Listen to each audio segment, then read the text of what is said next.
Olha, faz quase um século que um livro específico vem servindo de mapa para quem quer entender a mecânica do sucesso.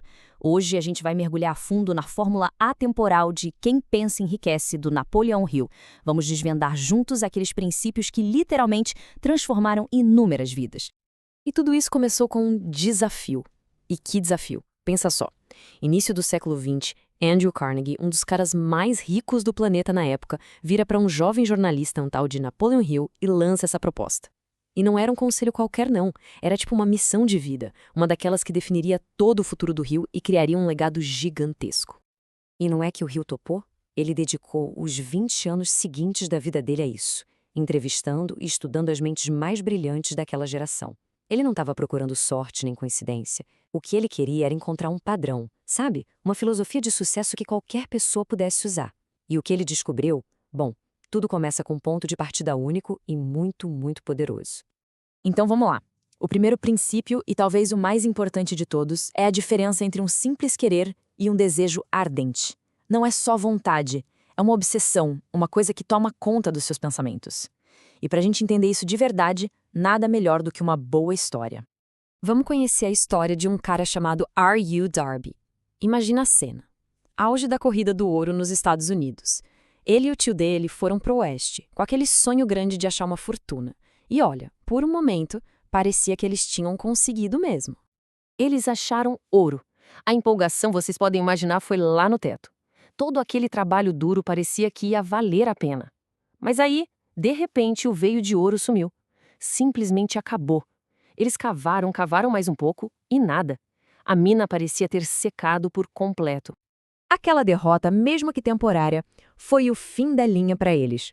Completamente frustrados, tomaram a decisão mais fácil: desistir. Venderam tudo, todo o equipamento para um sucateiro ali da região por uma merreca e pegaram o primeiro trem de volta para casa. Para eles, o sonho do ouro tinha acabado ali. Só que o sucateiro, o cara que comprou as máquinas, antes de sair vendendo tudo como ferro velho, teve uma ideia. Ele pensou, e se... E aí ele contratou um engenheiro de Minas, só para dar uma olhada no lugar. O engenheiro foi lá, fez uns cálculos e descobriu uma coisa inacreditável. O Darby e o tio dele tinham parado de cavar a apenas 1 metro de um dos veios de ouro mais ricos de todo o Colorado. O sucateiro ficou milionário com aquela mina. E por quê? Simplesmente porque ele não desistiu de cara, ele buscou a ajuda de um especialista. O Darby perdeu uma fortuna não porque o ouro não estava lá, mas porque o desejo dele não era forte o bastante para aguentar a primeira grande dificuldade. E o mais impressionante é que essa história do Darby não é um caso isolado. Na verdade, é a regra. A pesquisa do Napoleon Hill confirmou isso várias e várias vezes. A maioria esmagadora das pessoas de sucesso que ele entrevistou contou a mesma coisa. O maior sucesso da vida delas veio logo depois, um passinho depois do ponto em que a derrota parecia absoluta. Então, ok, ter um desejo ardente é o ponto de partida, certo? Mas só o desejo não basta. É como ter um tanque cheio de combustível, mas nenhum carro para colocar. É energia pura, mas sem direção. E é aí que entra o segundo pilar da filosofia do Hill, a necessidade de ter um plano claro, definido, para transformar esse desejo em algo real. E para ilustrar isso, não tem exemplo melhor que o do Henry Ford. Ele tinha um desejo ardente e um plano super definido. Construiu um motor V8 em um bloco só. Uma coisa que os engenheiros dele, os maiores especialistas no assunto, diziam na cara dele que era impossível. A resposta do Ford foi essa aí, simples e direta, mostrando a fé que ele tinha no próprio plano. E olha, a determinação do Ford não foi coisa de um dia só não. Passaram meses, chegou a quase 1 ano, e a equipe dele continuava batendo na mesma tecla. É impossível. Mas o Ford não arredou o pé. E não era teimosia, era fé. Fé profunda no plano e na visão dele. E no fim das contas, o impossível virou realidade. Isso nos leva direto para o combustível que mantém esse motor todo funcionando, né? Porque não adianta ter o plano se não tiver energia para seguir em frente. E o Hill identificou 2 forças que são essenciais aqui.